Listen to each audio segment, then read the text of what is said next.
Oh, thank you very much, Tis. So hello everyone to my talk. I hope you had a wonderful day as I did here at Cloud Native up on the Mount Gurchen. Not only the wonderful weather and not only the great food, but also the great and excellent talks of my co-speakers. And this morning we started off with an excellent talk from Diana about the CERN, how the CERN is basically slicing up their GPUs and are sharing them to their different clients or scientists. And I would like to take you on a little ride on our journey. We thought about how could we share, and sharing is caring, and actually how we thought we had solved this investment puzzle about GPUs. So Tis already mentioned, I'm mainly a platform engineer at Bespinian. I do have my own company where I try to teach technical elements like AI or identity management to less technical people. And I'm also a trainer at Let's Boot. So, in the age of AI, we all know it's important to give you some context about the topic. So I've added some key points for you to understand better our journey or the story behind it. So this story is based on a client project, and this client is a Swiss company in the financial sector and has lasted over the 18 months and is still ongoing. And this specific customer has over 13 vanilla Kubernetes cluster, and what is special is they have organized it in the form of a self-service portal. So basically their clients, their teams, their projects can demand resources by creating a namespace and demanding for a certain type of resource within that namespace. But let's go back a little bit. So where this story actually started, and actually started with the AI rush. And I like to compare this AI rush to the age of the gold rush. So everyone was digging and searching for gold, but no one knew where to find the gold in this gold mine. And I think with AI it's still similar.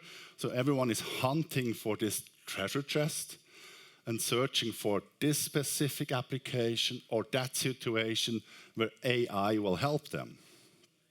But as we see now, more and more applications are already including AI services, and companies are trying to use their own data to create their own models to benefit from the data they have about their clients. And as said, this customer is based in the financial sector, so regulations and compliance require them to access only local models and not external ones.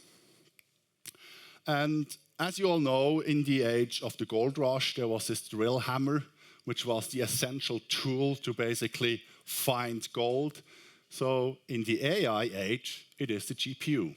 So GPU is the scarce resource, or the TPU if you are with Google, is this rare resource which everyone wants. Okay, so there's a very high demand and just a very limited supply. And so securing and gaining access to those GPUs or TPUs is getting now a strategic priority for different companies. And if we have a brief look about the characteristics of an AI workload, we typically divide this into two different sections. So we have batch jobs. Batch jobs are usually used for machine learning or creating a specific report. They require access to the GPU for some hours, perhaps a day, but they are not reliant on high availability. They rather use the whole fleet of GPUs to compute and then use this result then to have somewhere a spare GPU or a spare node to basically fulfill high availability. And the other side, we have like online jobs. They have to run 24 hours, 7 days a week. And there we need this high availability format to basically being able to serve, I would say like some inference services to their clients. So we have like two typical different workloads in this world. And what is the mine where they search for gold, I compare this to Kubernetes as, I would say, like the de facto standard platform for running AI workloads. So in the old days of HPC, high performance computing, There were other approaches with Slarm, and sometimes they try to combine it on a Kubernetes platform. But up to now, more and more tools are emerging on basically making your Kubernetes platform the de facto standard for applying AI-specific workload. And there's also under the runtime tag of Kubernetes a Cloud Native AI working group, even enhancing further this direction of establishing Kubernetes as the de facto standard. And the thing is, as I said, like if the mine is your Kubernetes platform, in the real world, you do not have a single mine. You have multiple Kubernetes clusters. If you go from simple best practices, you should have like a dev environment, a test or staging environment, and also a productive environment. And regulated companies also use very specific environments to separate and isolate their workload on specific Kubernetes clusters. And if you're looking at the drill hammer, well, the image is a little bit small, but if you look at the drill hammer as a GPU, which is the essential piece of running AI workload, it's becoming difficult to share this scarce resource onto multiple platforms, share it, the tool to multiple mines to be basically able to use AI workloads. And the thing is, even if you would like to have more GPUs, it's not always given for granted that you will get them. So there are like US regulations where they constrain the access basically to those really searched and scarce resource. So if you look at the topic, if you would like to share GPUs, basically there are two strategies which you can use. So basically the one is bring GPUs to the cluster. So bring GPUs where you need them. And as I said, with this potential customer, we had over 30 Kubernetes clusters. Potentially over 30 clusters could have the demand for GPUs. So this is the first solution you can approach. The second is like, okay, let's move the workload to dedicated Kubernetes cluster where we have like a bigger resource pool which you can share between those different projects and clients. So let's have a look at strategy one, bringing GPUs to the cluster, which is usually the very simple solution because you just have to ship a GPU into a node and attach this node to the cluster, and so the project is able to use GPU within their workloads. And there's also no change for the end user. But it's not as simple as that. Capacity planning is much more difficult because you have to think about multiple clusters. Usually it's not only the GPU, which is the single point or the bottleneck, because you also have to have a server around it. You need to have hardware to install the GPU. And the system we are currently using has slots for 2 GPUs. So if you add the third one, you basically have to buy another node or introduce another node into the environment. So it gets more complicated to plan capacity in advance.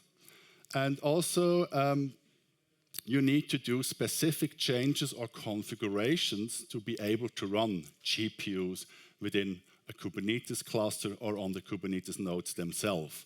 So if you apply this first strategy, bringing GPUs to the cluster, basically we end up like having this specific configuration everywhere and you have to maintain it.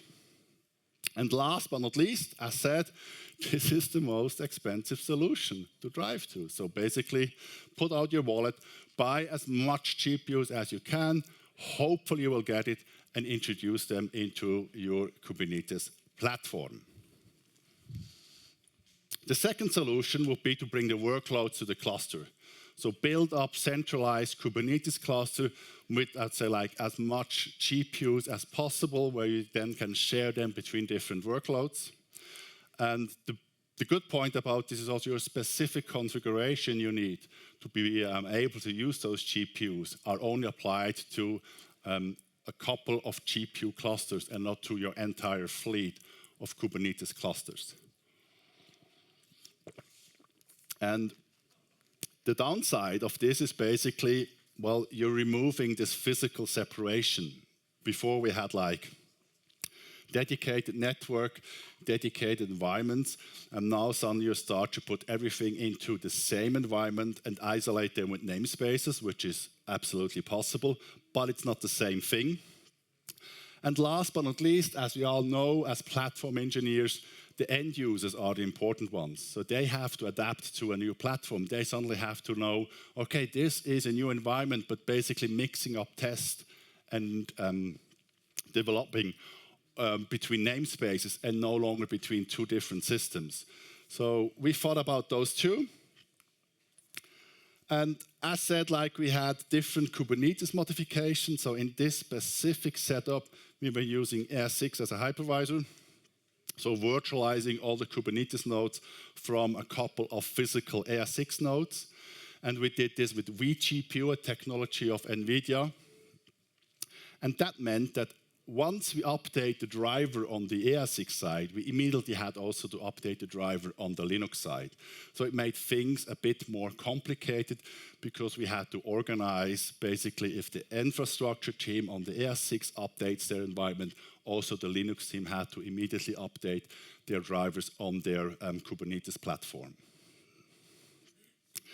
Another thing is, as you might know, the Kubernetes default scheduler is not the best one for AI workloads, depending on the workload they're actually using. For machine learning, it is not good because it tries one after the other to schedule a pod on the infrastructure. And if, for instance, your whole application or your whole batch job is depending on all 10 pods to be able to run at the same time, but you can only allocate 9 pods to the resources you have available, then you're stuck until the 10th will liberate his resources. So there are other schedulers which you can use, which are optimized basically for machine workload like Volcano. But that means you have to configure your Kubernetes cluster to support this scheduler. And you don't want to mix up with the regular workloads you have on your Kubernetes cluster basically to achieve this. Exactly, and also you have to install a couple of tools or different configurations to be able to run GPUs in the space of NVIDIA. And there's a Swiss-German, I think it's Swiss-German, like saying, Fünfi und Zweckli ha. And I've learned, I've seen that you see like, have your cake and eat it too, basically means, would it be possible to have both?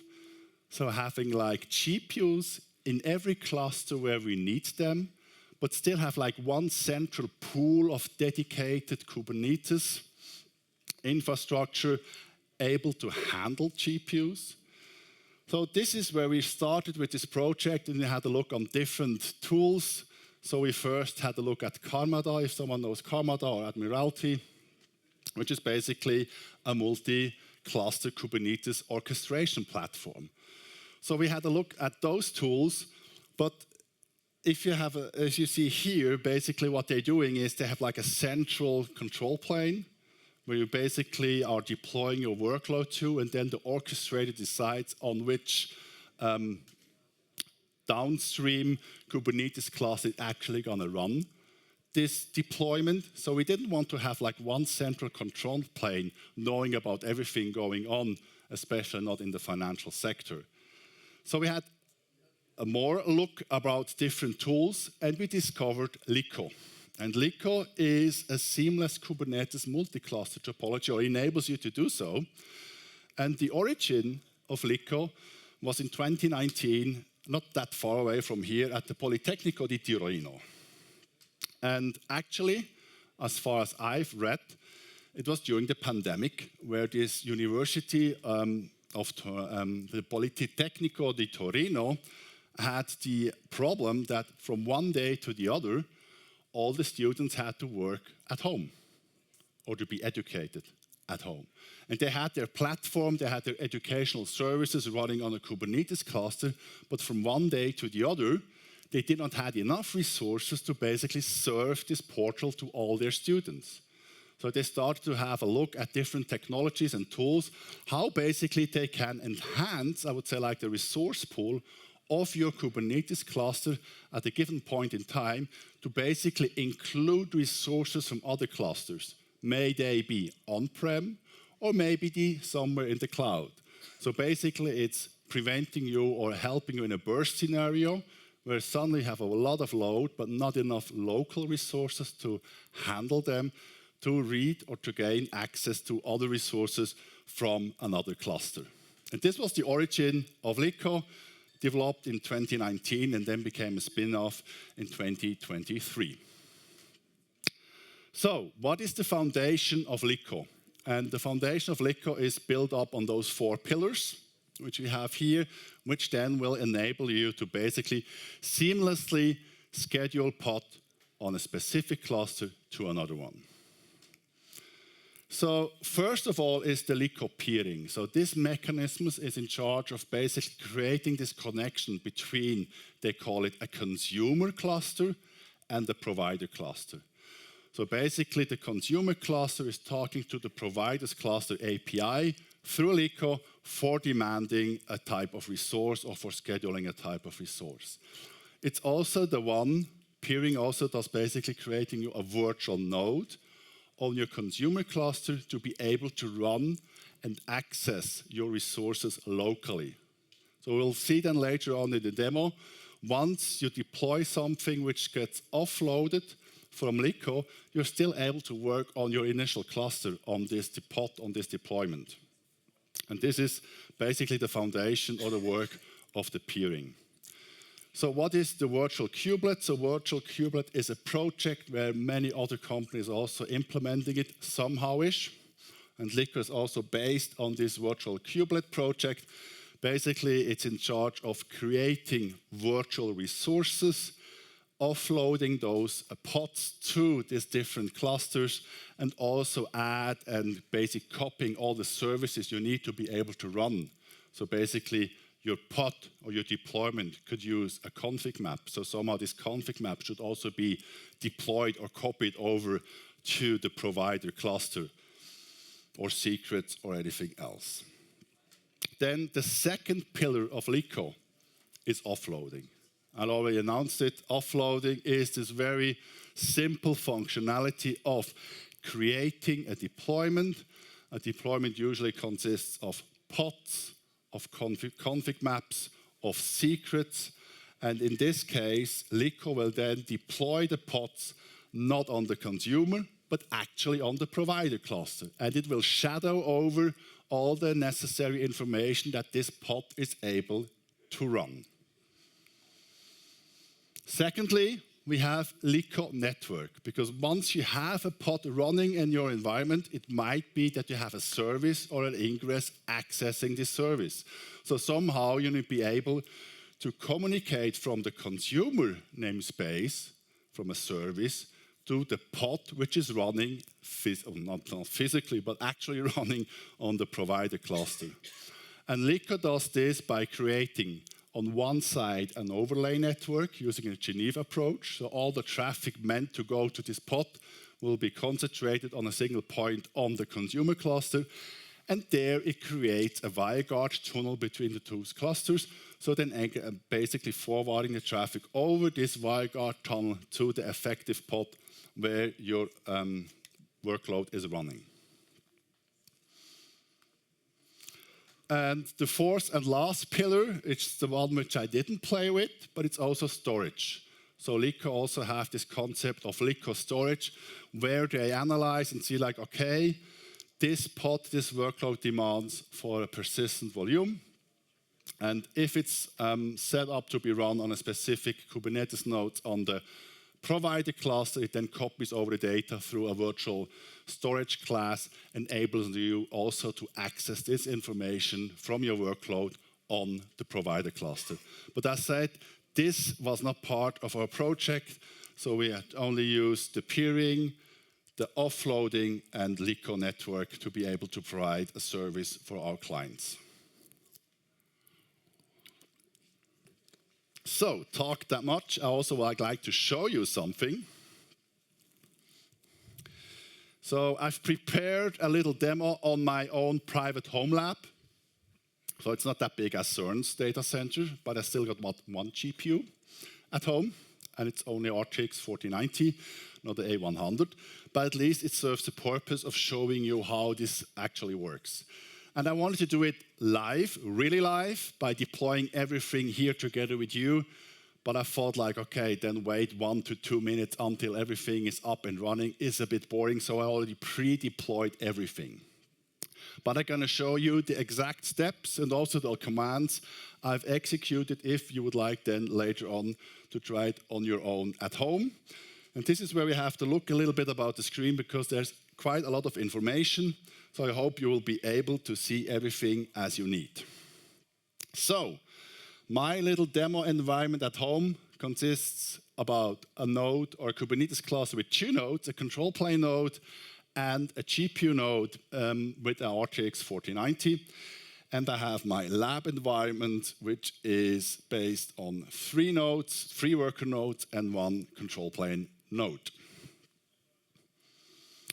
And how did I install Liqo? Well, it's very easy. You can simply use the Helm chart. You provide some initial information, especially if you would like to use network functionality. You have to provide the sitters of your pods and the service sitter.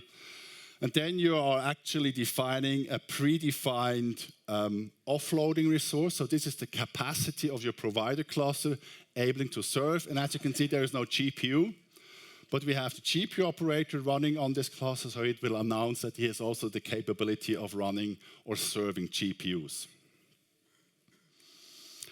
So, this is a little bit, well, too small or too big, either on one side or on the other. If you then have a look on the deployment of Liqo, what does it? Basically installs and runs all the components it needs from the controller to the IPAM, but also the fabric, which is a daemon set, so it runs on every node, basically to form this overlay network on the Kubernetes cluster itself to forward the traffic. Then the next step, once you have installed and configured Liqo, is you have to create the peering. And the peering is done by authenticating Liqo between those 2 clusters. So in this simple command, you can authenticate automatically the connection between those 2 clusters, but of course you can also do this declaratively by creating YAML files, but they're going to be like 5 or 6 different YAML files. So here I show you basically actually the command you can do online in a terminal, and then you have to ask for a resource. And this is a little bit, oops, where we are a little bit slow. No. I'm trying this terminal presentation tool, so I have to figure out what is the optimal size for you to be able to read. But can you read this? So basically, I can do this. Yeah, magic. So basically, I'm from the consumer cluster, I'm asking for a resource slice.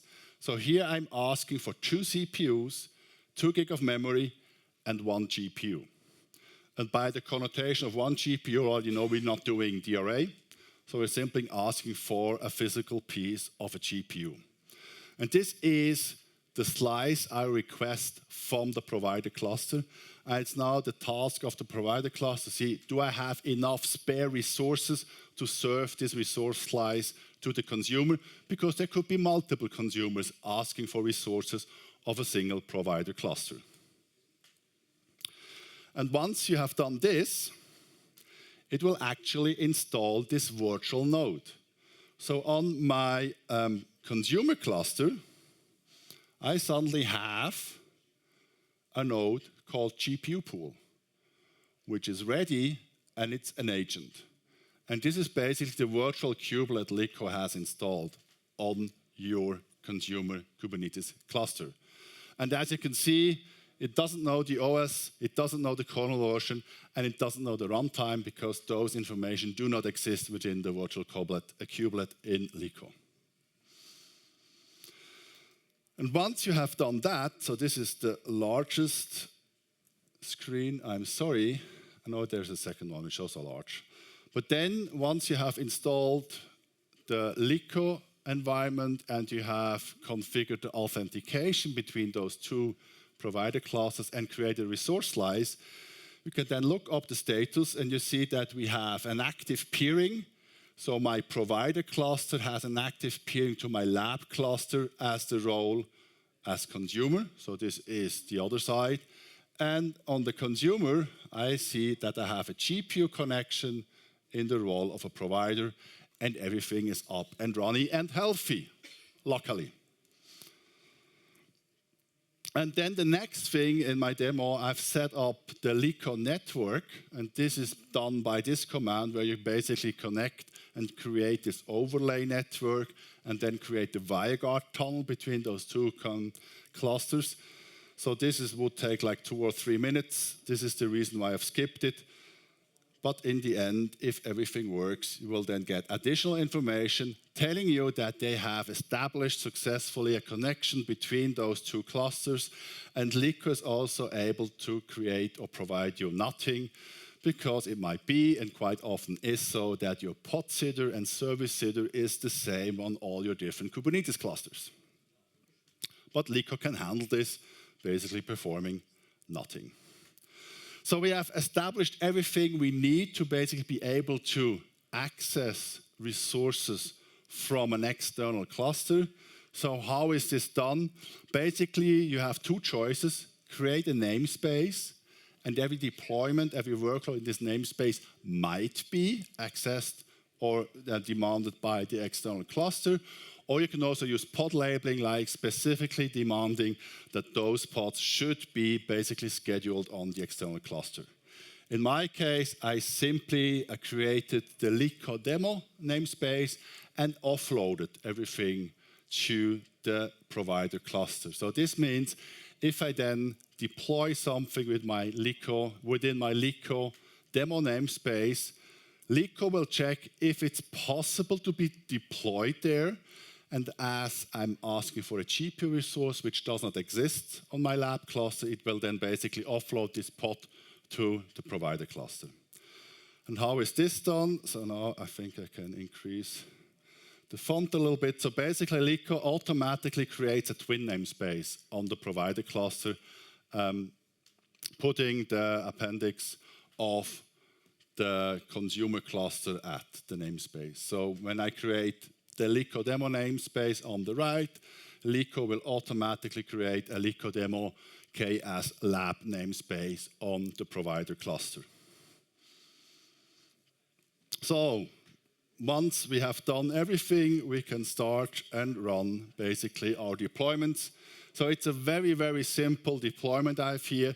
I just wrapped the NVIDIA Service Monitor interface, the SMI, and we have seen this morning, into a little web endpoint, so I can basically then curl for this information. So this is my pod, and actually what is important is this little point here. I'm asking for at least 1 GPU. And we also have services and an ingress. So I define a service and I define an ingress on my lab cluster. And actually, I would like to access information from my provider cluster. This is where the pod is running. So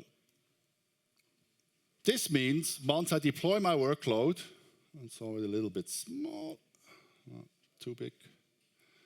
Basically, once I deploy my pod or my deployment on the lab cluster, Liqo will know, okay, this is a GPU resource. It's not able to be fulfilled from my lab cluster. Let's offload this to the provider cluster. And basically what you're seeing is the pod twice with the exact same name. But one is running on my well, it's a physical node, it's a bare metal node with the GPU, while the other is running on my virtual kubelet on my lab cluster. And this allows me then to basically work with my workload. So I can work as normal on my lab cluster just by describe the pod, or I can also look at the logs. So Liqo ensures that basically the logs are synchronized. So I'm running the get logs, and I will get the logs from the provider cluster and can work normally. So in the end, it's seamless because the end user actually doesn't know where his pod is running. He just knows it is running, and he knows it's running on a virtual kubelet. But the most interesting thing is then, let's have a look at the end. So I have an ingress configured on my lab cluster, and I'm accessing information on the provider cluster, traveling over the Liqo network, this overlay network, and the WireGuard tunnel. And in the end, what do we see? We do see the proof that actually I have a RTX 4090 on my lab cluster, which is virtual because it's on the provider cluster. So all good? Well, when there was the call for paper, I was brave enough to say, like, we solved the GPU investment puzzle because we were able to basically build up a centralized GPU cluster, providing enough resources for everyone, and then virtually link or provide this GPU resource to all the different Kubernetes clusters within this company. But I had to change the title a little bit because we thought we would have solved the GPU investment puzzle. And usually, you guessed it right, some issues have emerged.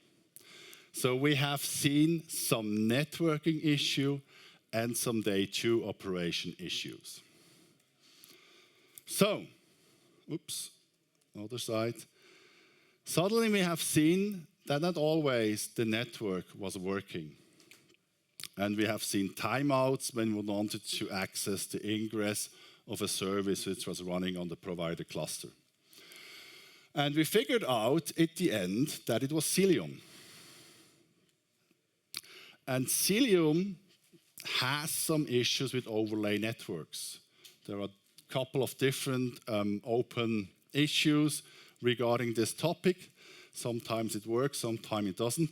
But in the end, it is quite obvious why it didn't work. Because Cilium has its own IP management, its own IPAM. And per default, Cilium has a protection called source IP verification, where it tries to prevent basically the spoofing of any IP address by saying, oh, there is traffic coming over the overlay network and the WireGuard from an IP which I do not know. It was not my IPAM controller which was attributing this IP to a pod, so it simply drops it. And this is what we have seen. So the invalid source is dropped, and we think it does also have to do with the specific setup of this customer because we are using native routing and also pod-to-pod encryption, which did not help in this case because my own lab, which we have seen before where it worked, basically is also on the consumer version of Cilium, but without this specific configuration. So there is one thing where Cilium basically prevented traffic traveling from one cluster to another. You can disable this by simply disabling source IP verification. But the thing is, once you do that, you lose your Cilium enterprise support, which is not an option in this case. And the second thing is, as said in the beginning, this customer has been running on vanilla Kubernetes, but currently we are looking on moving forward to Talos. So does everyone know Talos? Does someone do not know Talos?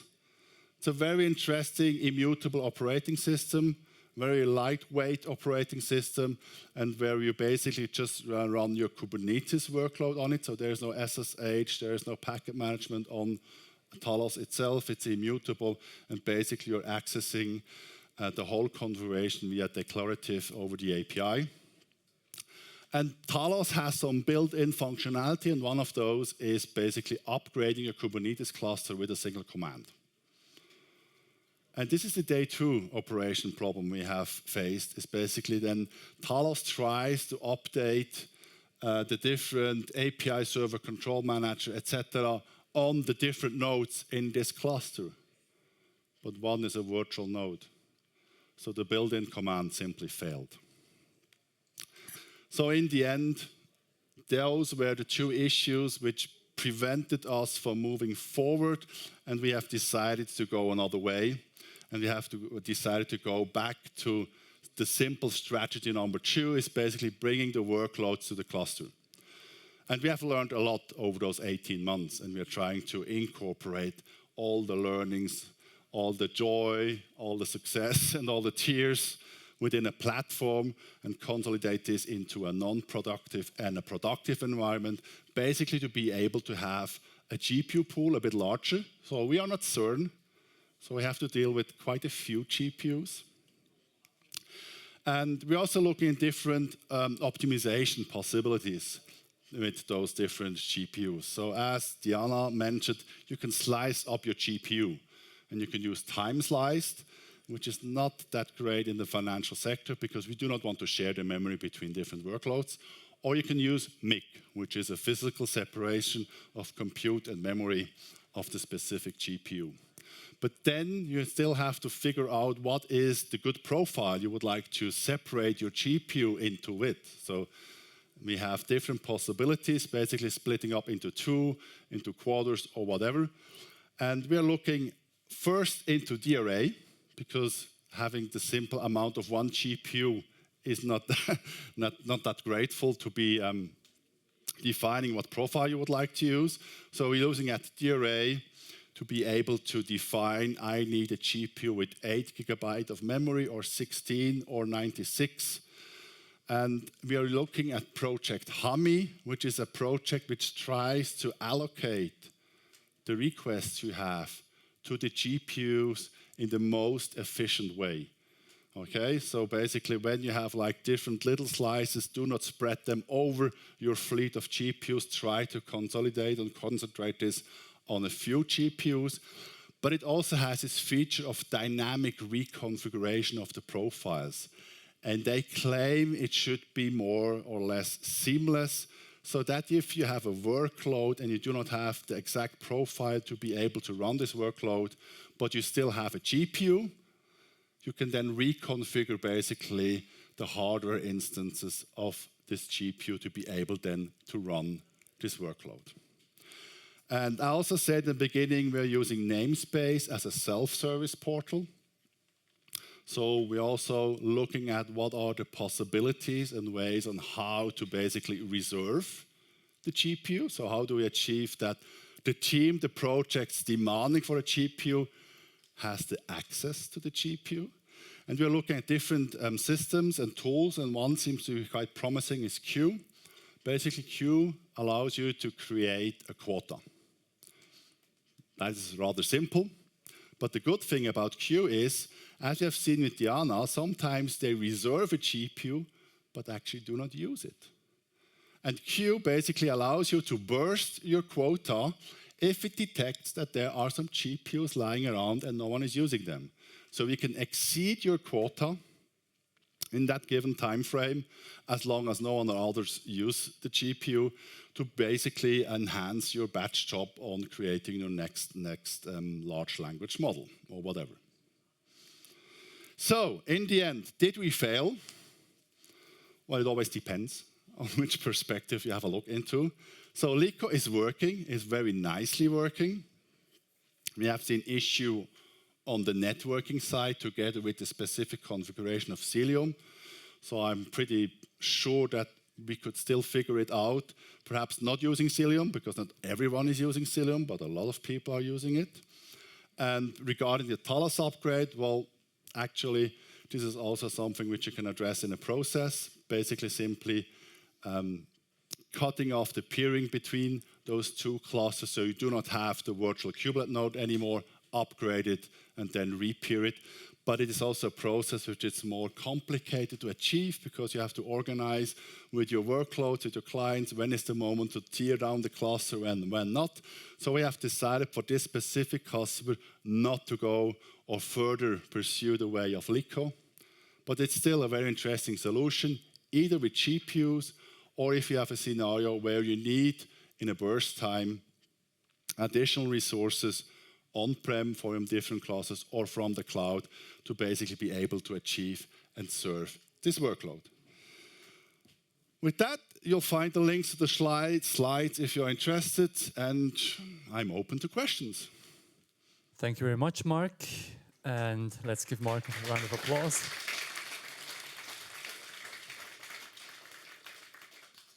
I think we have time for a couple of questions. Diana?